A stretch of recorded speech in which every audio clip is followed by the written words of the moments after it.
Abogado de Vox. ¿Cómo estás, Pedro? Buenos días. Hola, buenos días. Gracias por estar con nosotros y A esperar vosotros. pacientemente este saludo, Pedro.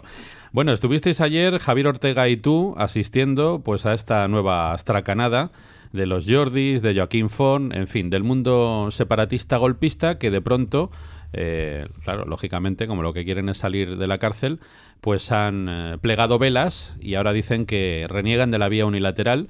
Me imagino que os sonó todo a chiste, claro.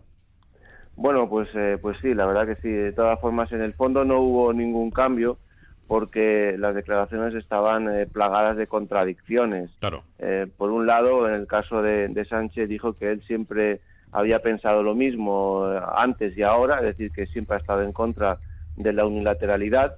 En fin, no se corresponde ni mucho menos No, claro. con los actos que venían desarrollando.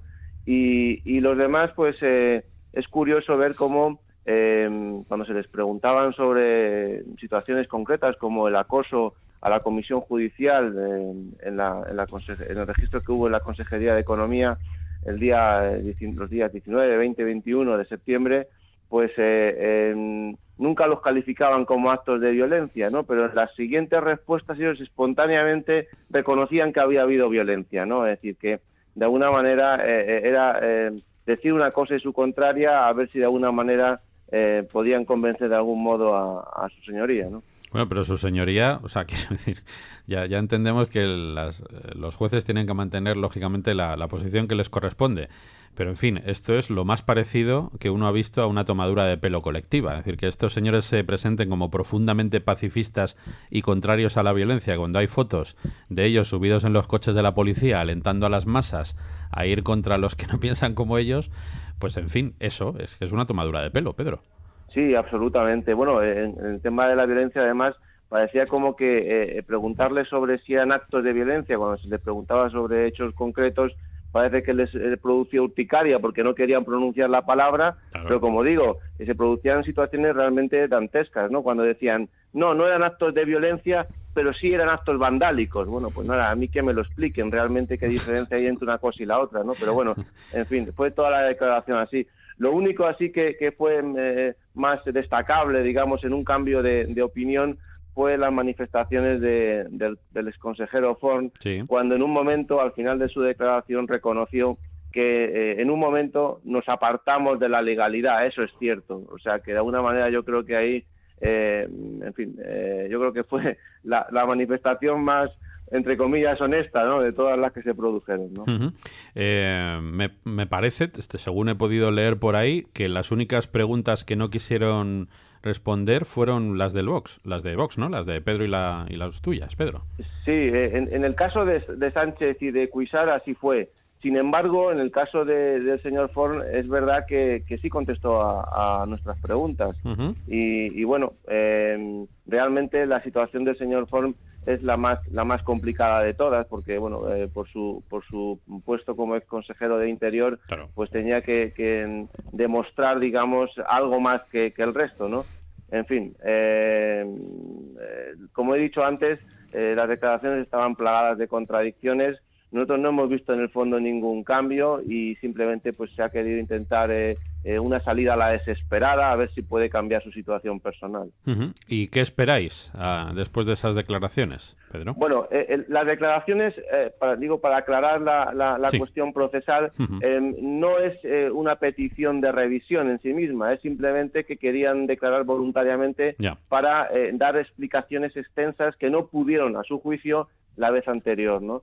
Cuando, por ejemplo, en el caso de Sánchez, sí explicó y solicitó esa revisión de la medida cautelar, ya el magistrado dejó claro que lo que tenía que hacer era presentar por escrito todos los fundamentos o razonamientos en los que consideraba que debía basarse para cambiar esa medida cautelar, con lo cual ahora mismo no va a haber una resolución a raíz de las declaraciones, sino que tendrán que presentar un escrito fundamentándolo y entonces es cuando su señoría resolverá si hay algún cambio de la medida cautelar o no.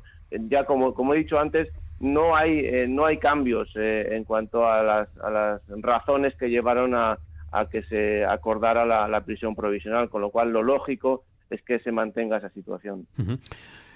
Nuestro invitado tiene que estar con otro medio de comunicación dentro de apenas 5 minutos, pero no sé si alguno de vosotros, Rafa, Lorenzo o Iván, le quiere hacer alguna pregunta o alguna observación a nuestro invitado. Bueno, yo en primer lugar quería darles la enhorabuena porque están, yo creo que son conscientes, perfectamente conscientes, ahora falta que lo sean los españoles, están haciendo una labor que el Estado no puede, no quiere o en fin, no ha practicado. Están fiscalizando a los delincuentes, cosa que esto debería de depender en teoría de la Fiscalía General del Estado. Uh-huh.